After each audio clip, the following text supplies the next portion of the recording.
सभी को राम राम। मैं पारस गाबा हरियाणा पानीपत से एक बार दोबारा आप सभी का स्वागत करता हूं आपके अपने YouTube चैनल पर। जैसा कि हमारे सभी प्यारे व्यूवर्स जानते हैं कि हम हमारे चैनल पर गाड़ियों का बिल्कुल ऑनेस्ट ओनरशिप रिव्यू डालते हैं। लेकिन क्यों डालते हैं? सिर्फ इसलिए डालते हैं ताकि आप सभी प्यारे लोग बिना उस गाड़ी को खरीदे, बिना उस पर पैसा लगाए, घर बैठे ही हमारे वीडियो के ज़रिए उसके बारे में सब कुछ जान जाएं, उसकी सारी अच्छाई सारी बुराई, ताकि कल को जब आप उस पर अपना पैसा लगाएं, अपनी उम्मीदें उस गाड़ी से जोड़ें, तो आप ये ना कहें कि हाय रब्बा, काश इस कार के बारे में ये पहले पता होता। उसी तरीके से आज चैनल पर बिल्कुल ऑनेस्ट ओनरशिप रिव्यू करने वाले सामने खड़ी दी फोक्सवैगन टाइगुन का ये रिव्यू एक लॉन्ग टर्म रहने वाला है। इस टाइगुन के सारे फीचर्स अनलॉक्ड हैं। जो फीचर्स 25-30 लाख की गाड़ियों में भी नहीं आते, इस कार में अवेलेबल है। जर्मन गाड़ी लेनी चाहिए या नहीं, spare part cost, after sale service, सारी बातें करेंगे, जिसके लिए चैनल पर एक बार फिर से स्वागत करते हैं भाई नमन जी का। नमन जी कैसे हो आप? बहुत बढ़िया, आप बताओ। बहुत बढ़िया। नमन जी ऐसे ओनर हैं जिनके पास वर्टस, पोलो, टाइगुन, फोक्सवैगन की सारी गाड़ियां रह चुकी हैं। वैग ग्रुप्स की कार रखी है, हाँ। ऑक्टेविया भी रखी है, ऑक्टेविया भी रखी है, फर्स्ट जनरेशन आती थी। मतलब ये पुराने शौकीन हैं जर्मन गाड़ियों के। हाँ जी। और आज तक वो शौक कैरी करते ही जा रहे हैं। तो आपसे सबसे पहला सवाल है ही यही, अब तो इतने सारी ऑप्शंस हैं, क्रेटा है, सेल्टोस है, उसके अलावा होंडा एलिवेट है, मैनी मोर मल्टीपल कार्स हैं जो आज की डेट में एक से एक फीचर्स दे रही हैं, एक से एक चीज़ें दे रही हैं, सबको त्यागते हुए कम फीचर वाली कार, महंगी कार, और जिसको लेके हमें तो इशू रहता है मिडिल क्लास को। आपने क्यों ली, क्यों चूज़ की, पहले ये बता दो। सबसे पहला कंसर्न सेफ्टी, ठीक, ड्राइविंग डायनेमिक्स। अगर मैं इसको ना लेता तो मैं सेल्टोस लेता, जीटी लाइन डीजल में ऑटोमेटिक। ओके, वो मेरे को बहुत पसंद है गाड़ी। ठीक है। पर ये और वो रखने की कोई सेंस नहीं बनती थी, तो मैंने वर्टस और ये रखी है। वर्टस और ये कि मतलब दो एसयूवी रखने की, और मेरे को शौक सेडान का है। ये मेरे फादर की कार है। ये आपके फादर की कार है, लेकिन इनको नॉलेज इतनी ज़्यादा है कि किसी के फादर को भी नहीं होगी, जो मैं इनसे मिलके जान चुका हूँ। सेफ्टी के कंसर्न पे इन्होंने अभी बताया, उसका रीज़न ये है, एक बार भाई साहब का एक्सीडेंट हुआ था फोक्सवैगन पोलो में। हाँ जी। आप थोड़ा एक्सप्लेन कीजिए कैसा एक्सीडेंट था। हम एक प्राइवेट ट्रैक पे थे। ट्रैक मतलब प्राइवेट किसी का एरिया था, तो उसने ट्रैक टाइप से बना रखा था, तो हम उस पर रेस लगा रहे थे, पोलो की और एक और कार थी। तो रेस लगाते लगाते गाड़ी संभली नहीं मेरे से, और गाड़ी रोल ओवर होगी, पलट गई थी। ठीक। और लोगों की गाड़ी जैसे साइड में दरवाजों से पलटती, मेरी बोनट के बल पलटी। ऐसे ऐसे ऐसे और ऐसे पलटी खाई, सिर्फ ऐसे, सिर्फ बोनट से उल्टी होगी। एक पलटी खाई। ठीक है। तो उस पलटी में आपको कितना नुकसान हुआ, गाड़ी में कितना नुकसान हुआ? गाड़ी तो इंश्योरेंस में ठीक हो गई थी, उसका बिल एस्टिमेट जो बना था 1,40,000 बना था। ठीक है। दूसरी चीज़, गाड़ी के इंजन में कोई इम्पैक्ट नहीं था, सिर्फ बॉडी डैमेज था जो भी था। ठीक है। और मेरे को तो जो कुछ हुआ ही नहीं, उसमें एक छोटी सी खरोच भी नहीं आई। खरोच नहीं आई, लेकिन सीख बहुत बड़ी मिल गई। सीख बहुत बड़ी मिल गई। एक तो आराम से चलानी है, हाँ। और ऊपर से सेफ्टी कंसर्न पे फोक्सवैगन लेनी है। हाँ जी। ठीक है। इस कार में टच वुड कभी इसका कुछ ऐसा हुआ, कहीं लगी हो, कोई एक्सीडेंट इसमें हुआ हो? इसमें एज सच एक्सीडेंट कभी नहीं हुआ। एक बार ये साइड, इसका दरवाजा हल्का सा खंबे में लगा, छोटी मोटी चीज जो इंडियन रोड पे होती है। उन पे इस कार में इतना इम्पैक्ट आया ना? आज तक कभी नहीं आया, और टचवुड कभी आया भी ना। और एक जर्नी आप मुझे बता रहे थे जिसमें इसका ये खुला था शायद, उसमें क्या हुआ था, एक बार कहीं हम बैठे हुए थे, गाड़ी में बैठे हुए थे, हम कुछ खाने गए हुए थे, 1 घंटा हो गया मैं वहाँ पे खड़े खड़े। तो आगे पत्थर पड़े थे। ठीक है। तो मैंने गाड़ी आगे ले ली, और वो इस साइड से पत्थरों पे चढ़ गई। ओके। फिर मैंने पीछे ली वापस, तो उसका बम्पर और ये पार्ट्स बाहर आ गए थे, और मैं कहीं बाहर था। ठीक है। तो मेरे को ठीक करानी थी अर्जेंट बेसिस पे। तो उसने बम्पर वगैरह पूरा खोला प्लास्टिक वेल्ड वगैरह करने के लिए। तो ये सारे पार्ट्स खोलते हुए, ये ग्रिल खोलते हुए ऑलमोस्ट 75 नट्स निकले थे गाड़ी में। 75 नट निकले इतने से पार्ट में। और कितना मेजर इम्पैक्ट था उस पत्थर का? उसका एक ये पार्ट बाहर आ गया था, एक क्रोम का पार्ट, ये नीचे वाला पार्ट, और ये बिल्डिंग वगैरह थोड़ी सी टूट गई थी। ठीक है। हाँ जी। मतलब मेजर फॉल्ट तो नहीं हुआ ना? ठीक है। ये एग्जैक्टली कौन सा वेरिएंट है, कितने का ऑन रोड पड़ा? ये वेरिएंट है 1.0 टॉप लाइन। ये 2.5 साल पहले ली थी मैंने, तो 1968 का पड़ा था। 19,68,000 का आपको पड़ा top line automatic top converter. आपको ज्यादा महंगा नहीं पड़ेगा, आज की डेट में तो 17-17.5 लाख का है। वो जीटी लाइन वेरिएंट है, टॉप लाइन आज भी 19.5 प्लस का आता है। अच्छा, 19.5 प्लस का? हाँ जी। लेकिन और ये कितने किलोमीटर चल चुकी है? ये ऑलमोस्ट 66,000 टच करने वाली है। 66,000 किलोमीटर चल गई है। हाँ जी। भाई साहब ने इस कार के सारे फीचर्स अनलॉक करा दिए। हाँ जी। ठीक है। पहले उस पर बात कर लेते हैं, बाद में बाकी चीज़ों पे कर लेंगे, और वीडियो के एंड तक बने रहना। पहले तो ये बताओ कि एक तो होती है ट्यून कराना, हाँ एक जी। होती है फीचर अनलॉक। हाँ जी। दोनों वारंटी वॉइड किस में होती है? ट्यून कराने में। ट्यून कराने में वारंटी वॉइड ट्यून में क्योंकि आप ECM से पंगे ले रहे हो, हाँ, तो इसलिए वारंटी वॉइड कर देते हैं। लेकिन जब फीचर अनलॉक हुआ इसमें भी तो कुछ पंगे ले ही रहे हैं उसके लिए एक अलग से सॉफ्टवेयर डिवाइस है गाड़ी के अंदर, ठीक है। उसके थ्रू फीचर्स अनलॉक होते हैं हमेशा। उसमें वारंटी वॉइड वारंटी वाइड नहीं होती उसमें। पक्का? आपने गए हो उसके बाद शोरूम? मैंने वारंटी क्लेम करी है उसके बाद। उसके बाद ये जो DRLs है, हाँ। ये किसी भी गाड़ी की देख लेना, ये ऊपर से येलो हो जाती है, बिल्कुल हो जाती है, अंदर इनकी लाइट फेड हो जाती है। तो मैंने ये हेडलाइट्स वारंटी में चेंज कराई थी, और उन्होंने बिना क्या मैं कर दी। हाँ। सही है। सबसे बड़ी चीज है कि आपकी जो सर्विस सेंटर है वहाँ पे आपकी अच्छी बातचीत होनी चाहिए उनसे, कि मतलब आपकी अच्छी बॉन्डिंग होनी चाहिए उनसे। अगर उनको पता है आप इन्फॉर्म्ड हो, आपकी चेंज हो जाएगी, उनको पता है आपको ज्यादा इन्फॉर्मेशन नहीं है, उनको ये पता आपके रिलेशन उनके साथ कैसे, ये डिपेंड करता है। अब कोई जाए बंदा उनसे बदतमीजी से बात करे, कुछ भी करे, तो सर्विस भी ढंग से नहीं करेंगे ना, आपकी गाड़ी पे ध्यान रखेंगे। ग्रेट। अब हमारे यहाँ जानकार है सारे, तो वो हमारी गाड़ी को अपनी गाड़ी की तरह रखते हैं, अपनी तरीके से सब कुछ अपनी हिसाब से। अब उनके लिए तो उनको ये देखने कंपनी का फायदा क्या है, अगर आपके रिलेशन उनके साथ अच्छे है तो वो आपका फायदा पहले देखेंगे। सही है। चाबी बेसिक ही आती है अभी भी, है ना? बेसिक आती है चाबी ये आती है फोक्सवैगन की, चाहे ये टॉप एंड वेरिएंट हो। लॉक अनलॉक और बूट अनलॉक का बटन इसमें है।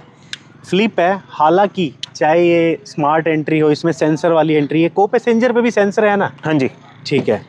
ये मैं आपको कार दिखा देता हूँ कि इसमें जो फीचर्स अनलॉक हुए हैं। पुश बटन है, हमने बटन पुश किया, और पुश बटन करने के बाद ओके। आप ध्यान से देखो, जनरली इंस्ट्रूमेंट क्लस्टर ऐसा आता नहीं है जैसा इसमें अभी आ रहा है। इंस्ट्रूमेंट क्लस्टर थोड़ा डिफरेंट आता है ना। हाँ जी। इसमें 22 डिग्री क्या आ रहा है? ये स्टीयरिंग एंगल है, कितने डिग्री पे टायर है स्टीयरिंग। हाँ, ये देखो स्टीयरिंग, ये बड़ा सही चीज़ है यार कि इसमें आपको स्टीयरिंग का वो दिखा रहे हैं। हाँ देखो, स्टीयरिंग एंगल इसी में दिखा रहा है। और क्या क्या चेंज है सर इसमें? और ये ऊपर RPM डिस्प्ले आ रही है। सही बात है, ये तो ऊपर RPM कलर इसका चेंज करा रखा है, कलर भी चेंज हो चुका है। कलर इसका डार्क ब्लू करा रखा है जो बाहर जेटा में आता है। ठीक है। नॉर्मली कलर इस ब्लू में आता है, हाँ लेकिन यहाँ पे आपको डार्क ब्लू में कलर दिख रहा है। मैं आपको ब्लू दिखा देता हूँ एग्जैक्ट। हाँ, ब्लू भी दिखा दो। ये जो ब्लू के शेड्स है, ये सेम कलर उसके अंदर आता है। ठीक है। और यहाँ से क्या क्या चेंजेस है? एक AC कंट्रोल्स आ गए यहाँ पे। AC कंट्रोल देखो भाई साहब, इसी म्यूजिक सिस्टम के अंदर आ गए, इंफोटेनमेंट स्क्रीन में। ये ट्रैक्शन में एक तरीके से लेमन लैंग्वेज समझाऊँ आपको, तो ट्रैक्शन में स्पोर्ट्स मोड आ गया। अच्छा, ट्रैक्शन में भी स्पोर्ट्स मोड आ गया। इस टाइम बिल्कुल ऑफ है, उसमें थोड़ी सी लिमिटेशंस होती है गाड़ी में। ठीक है। मतलब उसमें क्या होता है जो ट्रैक्शन में अब मोड आया है? आपको बिल्कुल ही एक्सेसिव पावर चाहिए तो आपको ट्रैक्शन पूरा बंद करना पड़ता है। ठीक है। उसमें जो अभी कंपनी से ट्रैक्शन बंद हो गया था, हाँ। उसको ESC स्पोर्ट के नाम से कर दिया है। ओके। ये ESC ऑफ है, वो देखो वहाँ पे, अभी मैं ऑफ करूंगा तो आपको दिखेगा। हाँ, डीएक्टिवेटेड आ गया। अब ये कम्प्लीटली ऑफ हो गया। कम्प्लीटली ऑफ है। अब पावर ज्यादा जनरेट करेगा। पावर मतलब क्या होता है, जब ट्रैक्शन हो तो गाड़ी में एक थोड़ा सा कंट्रोल रहता है, गाड़ी अपने आप को कंट्रोल करती है। जब ट्रैक्शन ऑफ हो तो गाड़ी बिल्कुल रॉ हो जाती है। ओके, अब बिल्कुल रो हो गई है। अब बिल्कुल रो है। ठीक है। दूसरी चीज, इसका UI जो अब 2025 में आ रहा है, हाँ, ये UI वो वाला है। ये UI अपडेट करा गया आपने, वो वाला करा लिया? हाँ जी। ठीक है। और आपके यहाँ तो ये फ्यूल कंजप्शन और किसमें कितने लीटर पेट्रोल है ये भी दिखा रही है ना, और ये ऑफ रोडिंग में आप भी दिखा रहा है। हाँ जी। कितने एल्टीट्यूड पे कार है, व्हील एंगल क्या है, ऑयल टेम्परेचर क्या है, ऑयल टेम्परेचर तक दिखा रहा है इसमें। हाँ जी, वो स्क्रीन में भी दिखाता है। ठीक, मतलब उसमें आ गया, उसमें भी दिखाता है। अदर देन दैट इसमें आप एक बार वो दिखाना, इसका वो स्पीडोमीटर निकालना। हाँ देखो आप स्पीडोमीटर ध्यान से, इसमें अब 280 की स्पीड हाईएस्ट दिखा रहा है, जबकि जनरली 260 तक दिखाता है। ठीक है। तो काट पीट के मोटा मोटा 40 फीचर अनलॉक हुए हैं। हाँ जी। कुछ एक फीचर्स ऐसे जो मैंने नहीं भी कराए, जैसे हेडलाइट सिंक, आपका इंडिकेटर लेफ्ट का चल रहा था, तो लेफ्ट की DRL भी साथ में इंडिकेटर की तरह चलेगी, पीछे की भी चलेगी। तो ये सारे फीचर्स कुछ एक ऐसे थे जो मैं नहीं कराना चाहता था चेंज। लेकिन एक तो आपने कराया है कि अगर डिपर देते हैं तो फॉग लाइट साथ में जलती है। वो कराया है, फॉग लाइट साथ में जलती है, वो वाला करा दिया। हाँ जी। अदर देन दैट अगर बात करें कि ये जो ट्यूनिंग 5500 रुपये कराई है, इसमें सबसे वर्थ इट फीचर आपको क्या लगा? सबसे वर्थ इट, एक तो जो हम गाड़ी कहीं खड़ी करते हैं तो मैं हैंडल खींचता हूँ, DRLs बंद हो जाती है। ठीक है। और जो दूसरी मेन चीज जो सबसे ज्यादा इरिटेटिंग होती है, हाँ, वो होती है जो 80 और 120 पे गाड़ी बीप मारती है। ठीक है। वो बंद करा दी। वो बंद करा दी। और इसको करने के बाद कोई वारंटी वॉइड भी नहीं? कोई वारंटी वॉइड नहीं थी। इंफोटेनमेंट में स्पीकर्स को लेके कोई चेंज आया या कोई हाँ जी। फीडबैक चेंज हुआ? इसके स्पीकर्स में बीट्स ऑडियो का ट्यून है। बीट्स ऑडियो का ट्यून? हाँ जी। ठीक है। सेम वर्टस में सबवूफर भी आता है। सबवूफर अब जो गाड़ी आती है GT इसमें, उसमें आता है सबवूफर। ठीक है। या शायद से कंफर्म नहीं है 1.0 में आते हैं नहीं, एक साउंड एडिशन आया करता था उसमें तो आता है, बट अब ये नहीं पता कि टॉप लाइन में आता है नहीं आता। ठीक है। वर्टस में मैंने स्पीकर्स में तो बीट्स ऑडियो का ट्यून डलवाया है। ठीक है। और सबवूफर में डायनो ऑडियो का डलवा रखा है। ठीक है। और इसमें सिर्फ सबवूफर नहीं था, इसमें सिर्फ बीट्स ऑडियो का डले। तो उससे बहुत इंप्रूवमेंट हो गई? बहुत इंप्रूवमेंट, जो फुल करने पे आवाज फटती थी गानों की वो फटनी बंद होगी, क्लैरिटी अच्छी होगी। प्लस इसका स्टीयरिंग 10% हार्ड कराया। स्टीयरिंग आपने 10% स्टीयरिंग हार्ड हो गया ये? हाँ, उस ट्यूनिंग से, फीचर से कराया ये। अच्छा। ऑप्शन होती है 10% 15%, कितना कराना चाहते हो। क्योंकि आपको फीडबैक पसंद नहीं था क्या एग्जिस्टिंग स्टीयरिंग? बहुत ज्यादा सॉफ्ट था। अच्छा, बहुत ज्यादा सॉफ्ट था। हाँ जी।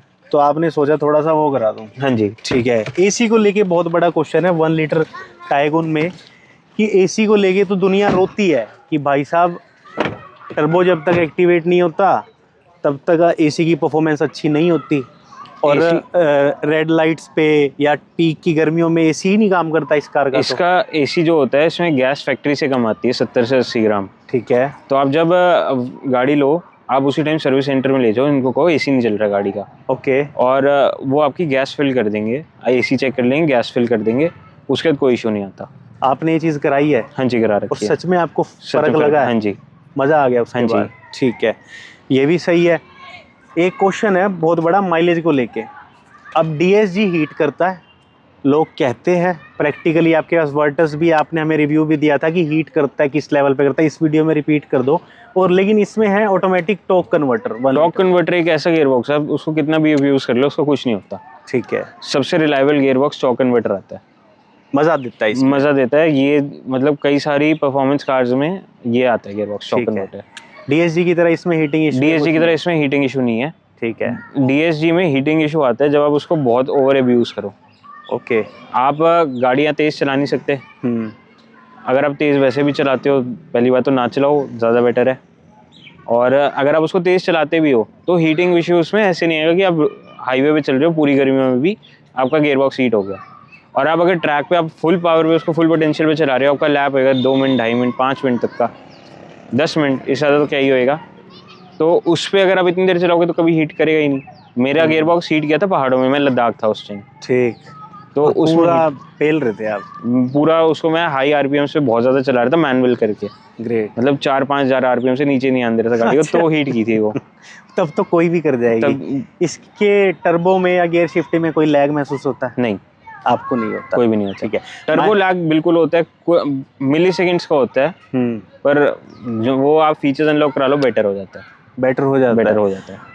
जब कंपनी के पास इतनी सारी फैसिलिटीज एग्जिस्टिंग कार में है, वो क्यों नहीं अनलॉक करके देती है आपको? अब 2025 की टाइगुन या वर्टस ले लो, उसमें ये ऑफ रोड डिस्प्ले और स्पोर्ट्स डिस्प्ले, ये नया UI और आपकी रिफ्यूल क्वांटिटी और स्टीयरिंग एंगल आ गया।